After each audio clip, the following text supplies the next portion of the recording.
tensyong emosyon na nangyayari sa isang pangyayari sa isang linggo. At dito ay pinakamasigding ng gamit na nakikita natin sa isang pinto. At dito nakikita rin ng mga mababasa kung ano ang sabihin ng mga pangunahing kaugnay. Ano ba ako niya? Pakibasa.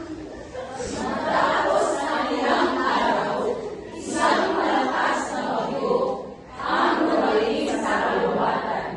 Sa lakas ng hangin at ulan, nasira ang tirahan ng tatlong magkakaibigan. Hapon, ang base sa pwede kami binigay na city, magbigay kami sa papakakunawa o ng idea tungkol sa ganyan. Magiging sa kasagutan, kung nangyayari sa difference na isang pagkakas, ang problema sa isang magaling bigyan ng very good job. 1, 2, 3, go!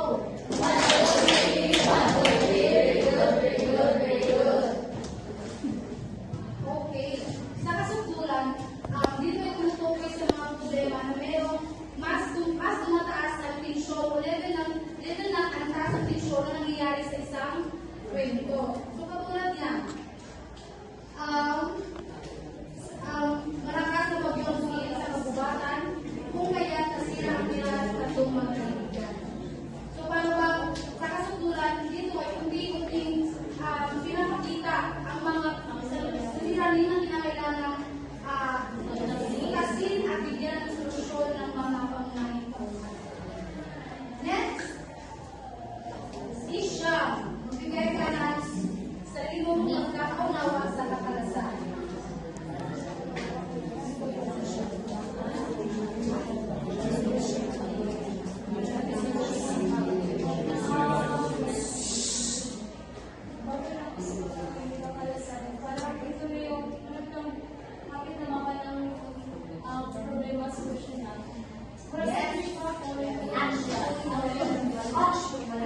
Tama. Yan ang bagay na.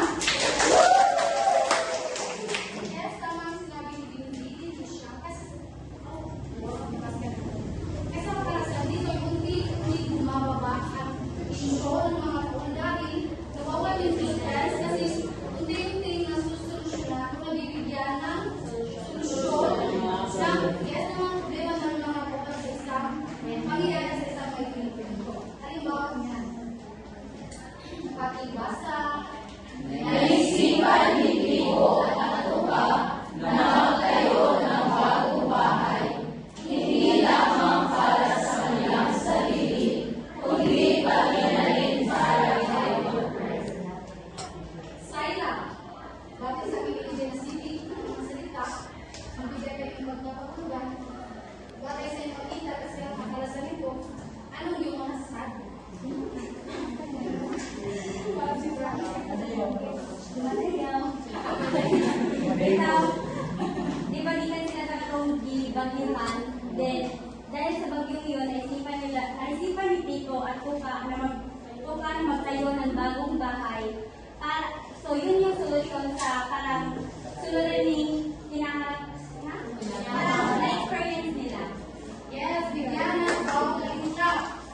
Wow! Galing! Wow! Wow! Galing! Galing! Wow! Yes, tama si Binibili Saila. Next naman ay wakas. Amela doon, bigay kayo. So, sa babagin ito, dito na natin malalaman kung ano yung kahihinatnan ng mga tao. Yes, tama. Okay, so ang wakas, ito ay pinapakita o binibigyan na ng resulta o bunga ng mga bunga o resulta ng isang solusyong binigay o parang solusyong inilapat sa mga suliranin ng mga tauhan sa isang may pinisip. So, ibig sabihin sa wakas ay dito ay nasolusyonan at makikita dito ang mga makikita ang mga mensahe makukuha ng mga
pangyayari, kasudulan, kakalasan at bukas.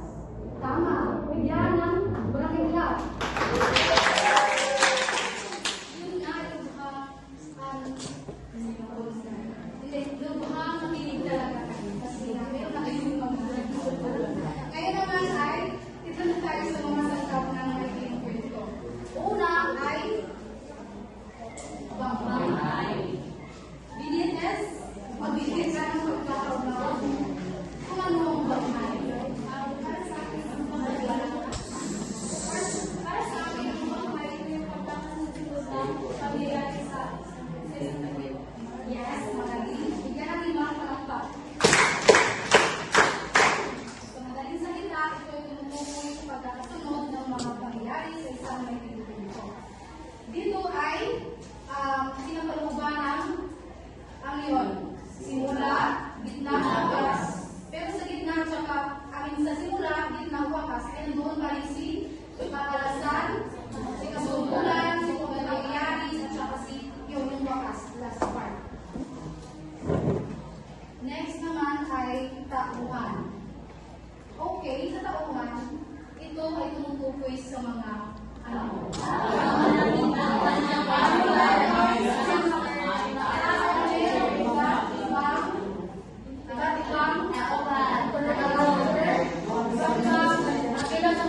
Iba't ibang ginagampanan sa isang magiging kwento. So, ang tauhan, ito yung nagbibigay ng buhay sa isang magiging kwento. Maliwanag ba? Yes. Kung kaya napakalaga talaga ang tauhan sa pagsusulat ng may kwento. Kasi paano ka naman, paano mo ma-imagine yung mga isang may kwento kung wala kang nagamit ng mga tauhan, di ba?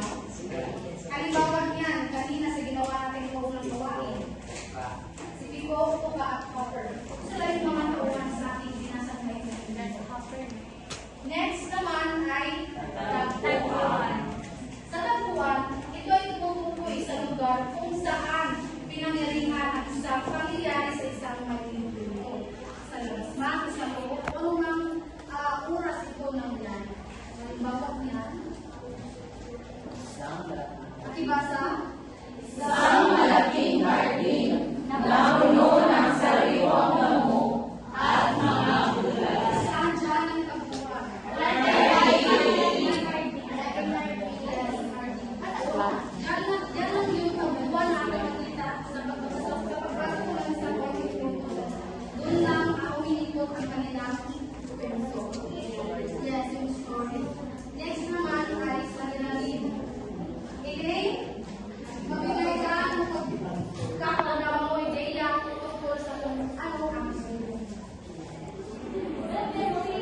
title kung ano yung gusto mong titulo. Sabihin yung magkakaiba din sa tema is, for example, kung yung title mo sa mga bata, then yung tema mo is, yung mood is masaya or basta yung tema, maaaring tragedy, masaya or malungkot yung kwento. So yung paksa, yung title ng isang mailing kwento, pero yung tema is yung mood or kung ano yung nais mo ipaliwanag sa kwento. Kung ito ba ay masaya o malungkot. Magaling bigyan ng wow, galing clap. Wow! Galing! So, tama may mga sinasabi. So, ang paksa, ito'y tumutukoy sa kung ano ang pinag-uusapan sa isang may dito sa yung binasa ng mga kwento, kahit sa sulakayan, sa nobelas, ano ba yan kasing sulatin. Basta yung paksa, ito'y tumutukoy sa kung ano ang pinag-uusapan sa inyong nabasa. Yung tema naman, ito ay tumutukoy o central ideya kung saan umiikot ang isang maikling kwento o ang isang sulatin. Malinaw ba? Halimbawa niyan dito. Pakibasa. Tumutukoy sa magkaibigan. Tema. Tumutukoy sa pagtutulungan ng tatlong magkaibigan. Okay. Next naman ay binibining busy magbigay ka ng inyong pag-unawa kung ano ang ibigay.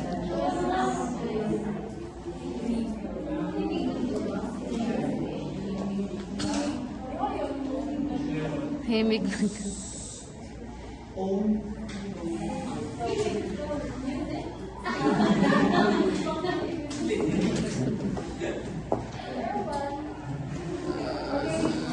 Okay. Maaari Monchelo. Okay, si ano na lang si Jumi. Okay, Jenson.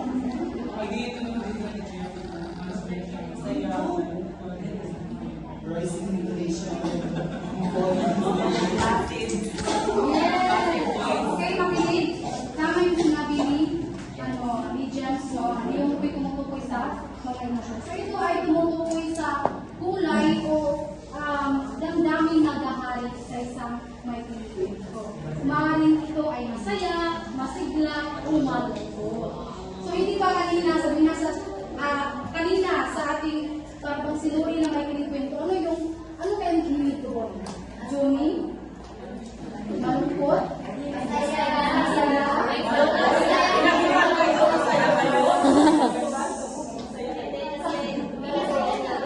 Optimistic sila guys. Okay, sige, yes. Tama, ito ay masaya. Next naman ay paningin o pananaw.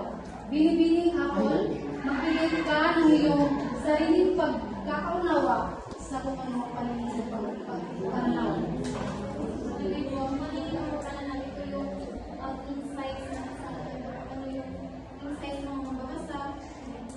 Okay? Sino pa meron ng idea? Point of view. Point of view? First person is the person. So, ang paningin o pananaw, ito ay tumutukoy sa kung sinong tauhan ang magdadala o maglalaan ng isang pangyayari. So, dito pumapasok si paunang tauhan, pangalawa, tauhan, ikatlong tauhan. First, second, third. Next naman ay tunggalian. Okay, binibining this. Magbigay ka ng iyong pagkatunawa sa iyong tunggalian.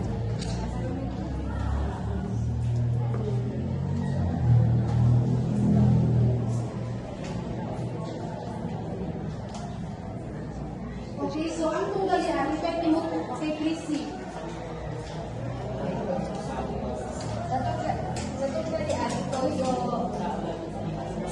Makinig. Ito, ang tunggalian, ito ay maaari na tao na ba siya sa likasan na may maraming maraming salit na pagsasapan. Yes, tama. So, tama siya, bigyan ng barangay club. Ang tunggalian, ito ay tumutukoy sa paglalaban ng tauhan sa kanyang kasalanan. So, pumapasok dito si tao laban sa tao, tao laban sa kalilas, tao laban sa kalikasan,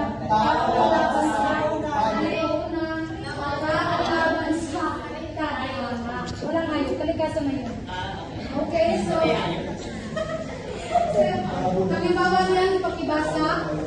Isang malakas na bagyo ang dumating sa kagubatan. Sa lakas ng hangin at ulan, nasira ang tirahan ng tatlong magkakaibigan. Sa biyaga. Tingin mo, ano kayong, sa anong parte siya kumapasok? Yung tunggalian. Di ba may merong anim na tayo na tunggalian? Okay. Siguro ito ay napapabilang sa tao laban sa kalikasan.